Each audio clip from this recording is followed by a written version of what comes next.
Hi, and welcome to another edition of Strategic Business Insights. Today we're going to talk about happiness, the science of happiness. And this is another one of those fields that's just, the research in this area is exploding. For the past 10 or 15 years, there's been an enormous amount of research that's been done under umbrellas like neuroscience or behavioral psychology. What they're doing is they're looking at how we make decisions. How do our brains actually work? How does our subconscious work? What motivates us? And there's really extraordinary insights that are coming out of this type of research.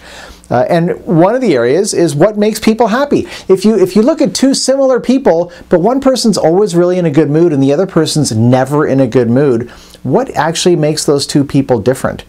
And so what they've done, what I want to do today actually is cover two different approaches to the topic. And one is kind of different layers of happiness. We'll do that second. But the other one is the things that are generally required for people to be happy. What do happy people generally have? And the research shows that they generally have four things. Okay? Number one, they have a perceived sense of control. In other words, they have some control over their lives. Okay? Number two, they have a sense of perceived progress. So they're making progress towards their own goals. Whatever they want in life, they feel like they're moving forward towards it. Okay, number one, they have control. Number two, they're making progress. Number three, they have relationships or connections in their life. Human relationships is very, very important. It's consistent. One of the primary factors of happiness is people have other people in their lives. They're connecting with other human beings. Doesn't mean that you have to necessarily have an intimate relationship or one type of relationship or another, but you need human beings in your life. You can't be a hermit. Being a hermit, it's very difficult to be happy when you're a hermit. You have to interact with other people. And fourth, you have to have a sense of purpose. You have to be part of something greater than yourself.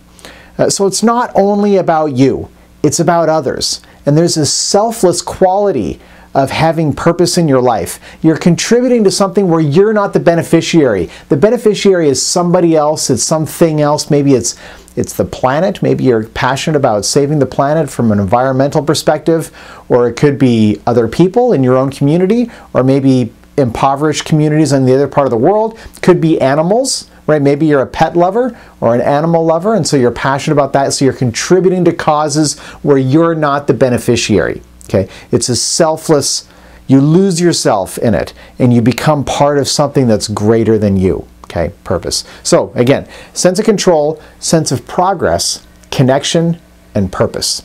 Okay? Now, the second approach to this is the levels of happiness. Okay, and this is where the two of them overlap, which is why I wanted to do this video, and we'll get to that in a second. But there's three levels of happiness. And by the way, there's a lot of research in this area that I'm not including in this video. Okay, it's a very short video, but I wanted to give you a basic overview, and I want to get to this overlap, which I think is fascinating. So don't think that the research is limited to what we're discussing here. There's a lot more. In fact, there's a book called The Science of Happiness, and a lot of other books that are related to the field of research of what makes people happy, and I encourage anyone to do that research. I have not read all of those books, but I actually have a few of them on my wish list, so I'll be getting to them myself. But three levels of happiness. So at the base level of happiness, you have pleasure. Okay, pleasure. And this is, you know what this is, the rock star kind of happiness, right? This is eating a great meal. This is, sitting in an incredible location with an amazing view and a sunset. This is having sex, right? That's pleasure, happiness. Having cocktails. For people who are addicted to drugs, right? They're getting high. That's a pleasure. It's an immediate thing. Now, what we're talking about here is how long, here's the activity, how long is the residual effect of the happiness? And with that bottom layer, pleasure, happiness, it's very short. So as soon as during the activity, you're happy, right? Everything's cool. But when the activity stops, the happiness drops off very quickly. Okay, it drops off. Maybe you've experienced this yourself. This is the kind of thing that lottery winners quite often go through. Or rock stars, when they first become, or people who become famous and all of a sudden they have a huge amount of money, what do? They go out and just overwhelm their lives with pleasure, happiness, but they still have that feeling of emptiness inside. And as soon as the pleasure, like these people who win lotteries, it's astonishing. The number of people who win lotteries, within 5 years, they're broke again. Or wherever they were financially, roughly in 5 years, they were, after they win the prize, they end up gravitating back to wherever they were before, because that's their financial mindset. So even though they get all this money, they instinctively spend it all on all this pleasure, end up right back where they started, okay? But the bottom line is that once the activity, these pleasure-based happiness activities are over, the happiness drops off almost right away. The second level, first one's pleasure, second one is passion, right? Doing something you're passionate about. And so this is all of a sudden, this is a little bit of a different category. You get into a state of flow. People talk about a state of flow where, imagine if you're painting, let's say you love to paint, a fine art painter. So some of these painters, they start painting and they think they've spent like 20 minutes on it. It's actually been like 4 hours. They lose themselves in the activity. They get passionate about it. Okay, so that's a flow state. It's what they call a flow state of mind. It's a book by Mihai Csikszentmihalyi called Flow, and it talks about this.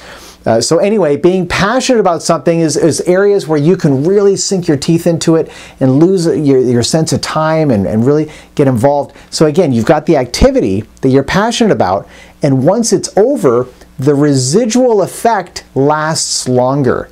So even when you're not doing the thing you're passionate about, you're still happy as a result of having that activity in your life. Okay, so the residual effect is longer. What's the third one? Well, the first one's pleasure, second one's passion, and the third one is purpose. That's the overlap. That's the overlap with the first approach that we looked at in this video. So purpose, again, we're talking about being part of something that's greater than yourself, contributing to a cause where you're not the beneficiary. It's completely selfless. You lose yourself in the activity. And that is an area where the residual effect of happiness, it never really drops off. As long as you have that component in your life, you feel better about yourself as a human being. Okay, so all of a sudden your self-image goes up as a result of the activity, and when your self-image goes up, your happiness, your sustainable level of happiness goes up as well. So in both of these two models, right, they're looking at things from a totally different angle, but in the one they're saying what's required to be happy, and one of them was purpose, and the other one they're talking about 3 different levels of happiness, and the top one again was purpose. So I want to encourage you, this is something I'm trying to do in my own life, okay? So, and by the way, this video series is part of it. In a way, there's other aspects to it because this does benefit me, of course, but doing these sorts of activities are things that I'm trying to explore in my own life, and I encourage you to look into your life and think, where can you contribute at a larger level? What can you be a part of that's bigger than yourself?